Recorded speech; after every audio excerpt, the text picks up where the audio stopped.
मक्का के खेत में जो छुपा था। ये बात तब की है जब मैं बच्चा था, इसलिए कुछ बातें थोड़ी धुंधली हैं, लेकिन जो असली डरावनी चीजें थीं वो आज भी साफ याद हैं। मैं नेब्रास्का में पला बढ़ा और हर दिन साइकिल से स्कूल जाता था। हमारे घर के पास ही एक बहुत बड़ा मक्का का खेत था। उस वक्त तो मुझे वो खेत अंतहीन लगता था, जैसे वो कहीं खत्म ही नहीं होता। हमारे घर के ठीक दूसरी तरफ था वो खेत। लेकिन मेरे माँ बाप ने एक बात हमेशा सख्ती से कही थी, कभी भी उस मक्का के खेत से शॉर्टकट मत लेना। उनका डर ये था कि मैं रास्ता भटक जाऊंगा, और उस वक्त मेरे पास कोई फोन नहीं था। और सच कहूं तो मैंने कभी सवाल नहीं उठाया। मैंने खुद देखा था कि उसमें कितनी आसानी से दिशा का अंदाजा खो सकता है। तो मैं हर दिन सड़क के रास्ते जाता, खेत को घेर कर। एक दिन स्कूल से लौटते वक्त मेरी साइकिल की चेन अचानक निकल गई। मैंने बहुत कोशिश की, लेकिन चेन वापस नहीं लगी। फोन भी नहीं था और किसी अजनबी से मदद मांगने का सवाल ही नहीं था। मैं अकेला था। तभी मेरी नजर खेत की तरफ गई। अगर मैं सीधा खेत से निकल जाऊं तो बहुत सारा समय बच सकता था। मैंने सोचा, बस सीधा जाना है, इसमें क्या बड़ी बात है। और मैं अपने आप को समझाता हुआ उस मक्का के खेत में घुस गया, साइकिल को घसीटते हुए। शुरुआत में सब ठीक था। रास्ता तंग था, लेकिन निकलने लायक। हवा चल रही थी और खेत की बालियां मेरे सिर से कहीं ऊंची थी। लेकिन धीरे धीरे माहौल अजीब सा लगने लगा। अंदर बहुत शांति थी, एक डरावनी सी शांति। मैं हर कुछ मिनटों में पीछे मुड़कर देखने लगा। क्यों, ये मैं भी नहीं जानता। फिर अचानक मुझे एक आवाज सुनाई दी, खेत के अंदर किसी चीज के हिलने की। मैंने सोचा शायद हवा होगी, लेकिन जब मैं रुका वो आवाज भी रुक गई, जैसे कोई मेरे कदमों के साथ चल रहा हो। मैंने अपनी चाल तेज कर दी, लेकिन साइकिल छोड़ना नहीं चाहता था। मेरे दिल में अजीब सी घबराहट थी। और फिर मैं एक मोड़ पर मुड़ा और वहां वो था, एक आदमी खेत के बीचों बीच रास्ते में खड़ा था, बिल्कुल चुप। उसके कपड़े गंदे और फटे हुए थे और दोनों बाजुओं पर गहरी खरोंचों के निशान थे, जैसे किसी ने उन्हें काटा हो। उसने मुझसे पूछा, क्या तुम रास्ता भटक गए हो? उसकी आवाज बहुत धीमी और खराश भरी थी। मैं वहीं जम गया। फिर उसने कदम आगे बढ़ाया और कहा, मैं तुम्हें घर पहुंचने में मदद कर सकता हूं। जैसे मेरी जान ही निकल गई हो। लेकिन तभी मेरे पैर खुद ब खुद भागने लगे। मैंने साइकिल वहीं छोड़ी और जितना तेज दौड़ सकता था दौड़ पड़ा। वो मेरे पीछे भागने लगा, चिल्ला रहा था, रुको, मैं मदद करना चाहता हूं। मैं दौड़ते दौड़ते खेत के अंदर ही छुप गया। एक जगह घुटनों में सिर डालकर बैठ गया। उसने मेरे पास से भागते हुए कहा, मैं ढूंढ लूंगा। वो शब्द आज भी मेरे कानों में गूंजते हैं। वो शब्द आज भी मेरे कानों में गूंजते हैं। काफी देर बाद मैं खेत से बाहर निकला। घर पहुंचा तो कांप रहा था। माँ पापा ने मुझे देखकर राहत की सांस ली, लेकिन जब मैंने पूरी बात बताई तो उनकी आंखों में डर था। अगले दिन पापा खेत में गए, लेकिन मेरी साइकिल कहीं नहीं मिली। कुछ हफ्तों बाद जब सब कुछ शांत लगने लगा था, एक शाम स्कूल से घर लौटा तो देखा मेरी पुरानी साइकिल जो खेत में छूट गई थी, हमारे पोर्च पर खड़ी थी। हमने उसी हफ्ते वो घर छोड़ दिया। सेक्शन मक्का के खेत में जो छुपा था, वापसी ड्यूरेशन 000151 आंस। मक्का के खेत में जो छुपा था, वापसी कई साल बीत गए उस डरावनी घटना को। मैं अब बड़ा हो चुका था, कॉलेज पूरा करके काम पर लग चुका था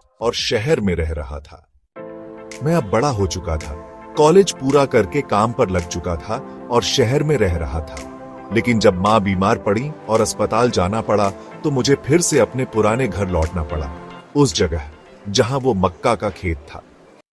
घर के आसपास सब वैसा ही था, बस वो खेत अब और भी ज्यादा फैला हुआ लग रहा था। गांव में बहुत कम लोग बचे थे और खेत अब किसी बाहरी कंपनी के अधीन था। लेकिन जैसे ही मैंने उस खेत को फिर से देखा, बचपन का डर मेरे अंदर लौट आया, पर मैंने खुद को समझाया, अब मैं बच्चा नहीं हूं, अब मैं डरा नहीं रह सकता। पर मैंने खुद को समझाया, अब मैं बच्चा नहीं हूं, अब मैं डरा नहीं रह सकता। लेकिन डर खुद चलकर मेरे पास आ रहा था। पहली रात ही जब मैं सोया हुआ था, मुझे फिर वही आवाज सुनाई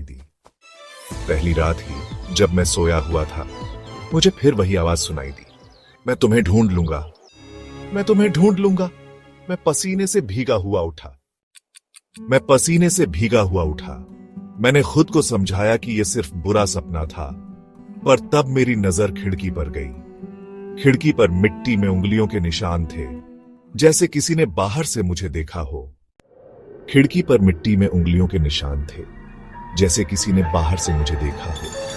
अगले दिन मैं दोपहर को खेत की ओर गया। बस यह सोचकर कि खुद जाकर देखूं, अब वहां क्या है। शायद मेरा डर यूं ही खत्म हो जाए। जैसे जैसे मैं खेत के अंदर गया, एक अजीब सी बदबू महसूस हुई, सड़ी हुई चीज जैसी।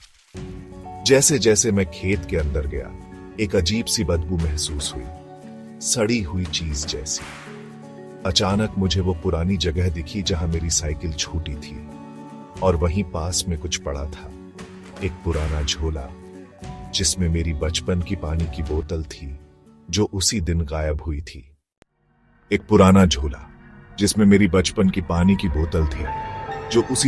हुई थी। अब मेरे होश उड़ गए। मैं तुरंत खेत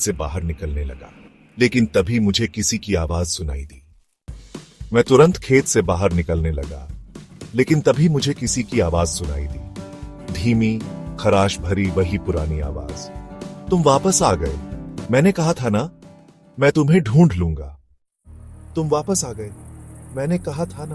मैं तुम्हें ढूंढ लूंगा।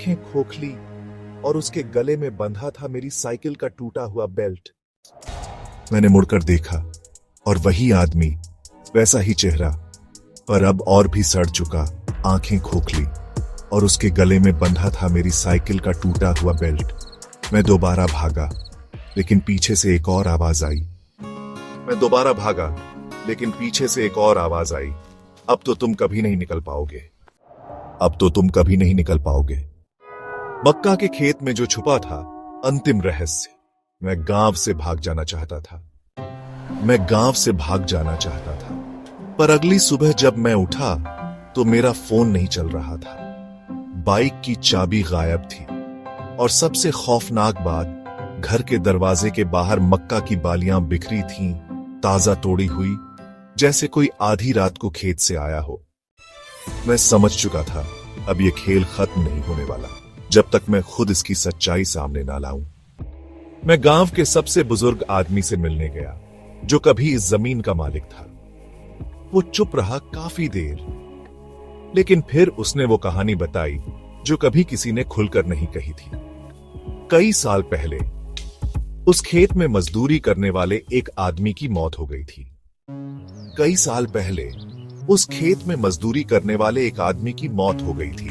वो अकेला था। कुछ अजीब था उसके बारे में। गांव वाले उसे पसंद नहीं करते थे। एक दिन कुछ लड़कों ने मजाक में उसे खेत के बीचों बीच बांध दिया, पर अचानक बारिश और तूफान आया, और वो वहीं फंस गया। बिजली गिरी और वो मारा गया। कहा जाता है उसकी आत्मा वहीं फंस गई। वो जिसने उसे डराया, वो सब गायब हो गए। अब हर कुछ सालों में जब खेत में कोई अकेला जाता है, वो लौट कर नहीं आता।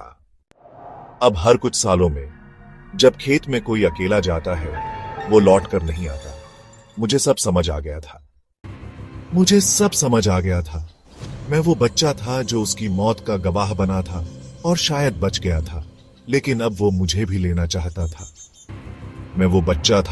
मौत का गवाह बना था, और शायद बच गया था, लेकिन अब वो मुझे भी लेना चाहता था। मैंने तय किया कि इसका अंत अब मैं ही करूंगा। उस रात मैंने खुद को खेत में जाने दिया, उसी जगह जहां मैंने उसे आखिरी बार देखा था। उसी जगह जहां मैंने उसे आखिरी बार देखा था। मैंने अपने साथ एक लैंप, कुछ नमक और एक पुरानी पूजा की माला ली। गांव की परंपरा के अनुसार आत्माओं को शांति देने का एकमात्र तरीका। जैसे ही मैं खेत के अंदर गया, हवा तेज हो गई। चारों ओर फुसफुसाहटें, मक्के की बालियां खुद से हिल रही थी। तू बच गया था, अब तुझे भी यहीं रहना होगा। तू बच गया था, अब तुझे भी यहीं रहना होगा। वो फिर सामने आया। अब उसका चेहरा बिल्कुल गला हुआ, जैसे मांस गलकर नीचे लटक रहा हो, मगर उसकी आंखें एकदम साफ और गुस्से से भरी हुई।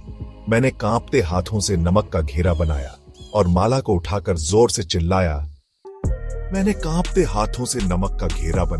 और माला को उठाकर जोर से चिल्लाया। तेरी आत्मा को शांति मिले, अब तुझे कोई डराएगा नहीं। जा, मुक्त हो जा। वो चीखा इतना तेज जैसे हवा भी कांप गई। और फिर खेत में सन्नाटा छा गया। वो गायब हो गया। सुबह हुई और पहली बार खेत से मुझे मक्का की नहीं, मिट्टी में उगती घास की महक आई। मैं बाहर आया।